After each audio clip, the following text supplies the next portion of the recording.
তো বন্ধুরা, প্রথম আমি ডক্টর আল্লামা হানিমান রহমাতুল্লাহ আলাইহি, যিনি হোমিওপ্যাথির আবিষ্কারক, তানার আত্মার শান্তি কামনা করে একটা ভিডিও আমি শেয়ার করছি। ভিডিওটা আজকে মাথার ব্যথা নিয়ে বলবো। যদি মাথা ব্যথার ধরন তো একরকম নয়, মাথা ব্যথার ধরন বিভিন্ন রকম। যদি ঠিক চোখের কোণ থেকে ভিতর দিকটা ব্যথা করে তাহলে মেডিসিনটা হবে থুজা। একটু ওপরে ব্যথাটা করে যদি বিস্তারিত হয়ে ছড়িয়ে পড়ে তাহলে বারোনিয়া। যদি মাথার ডান দিকে ব্যথা করে তাহলে সানগানিডা ক্যান। বাম দিকে যদি ব্যথা করে স্পাইজেলিয়া।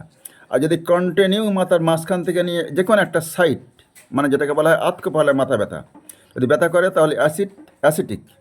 আর যদি ঠিক মাথার মাঝখানটায় ব্যথা করে তাহলে ক্যালিসাল। আর যদি অ্যাসিডিটির দোষ থাকে এবং মাথার মাঝখানটা ব্যথা করে তাহলে কার্বোভেজ। আর যদি মাথার ঠিক পিছন দিকটা ব্যথা করে তাহলে সাইলেসিয়া।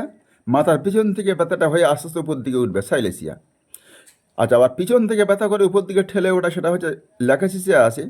তবে সাইলেসিয়া আর ল্যাকেসিসের মধ্যে পার্থক্য হচ্ছে এই, সাইলেসিয়ার ব্যথাটা কন্টিনিউ করতে থাকবে একইভাবে, আর ল্যাকেসিস ব্যথাটা নদীর ঢেউয়ের মধ্যে তরঙ্গের মতো, তরঙ্গ খেলতে খেলতে খেলতে খেলতে আসবে। এই মেডিসিন ঠিক ব্যথার ধরন অনুপাতে মেডিসিন চয়েস করতে পারলে 100-এ 100 মাথা ব্যথা সারবেই সারবে।